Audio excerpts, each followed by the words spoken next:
তুমি কি চাও শিশুরা খেলবে তোমার ঘাড়ের চারপাশে? ঈশ্বর শিল্প জানে না, ওদিকে নজর দেন না তিনি।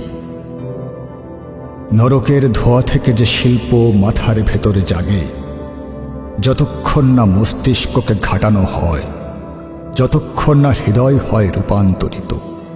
আমি তা সরাসরি পেয়েছি এবং বাঁচাচ্ছি কৃষ্ণকায় লোকটি থেকে, যে আমার মুহূর্ত গুণে, যে আমার লেখালেখে মৃত্যুর পদযাত্রাকে বাজাবে উচ্চগ্রামে সুতীব্রভাবে, বাজাবে অন্ধকার, বাজাবে আলোক, যতক্ষণ না হৃদয় ভাঙবে ধনুকেও ছিলায়।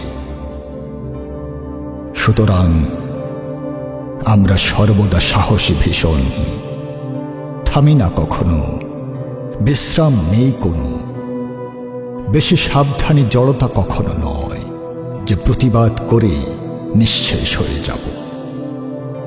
আমরা কি মুরগির ওম দেবার মতো ধানস্থ কবি তৈরি করব সংহতি স্বীকার করতে?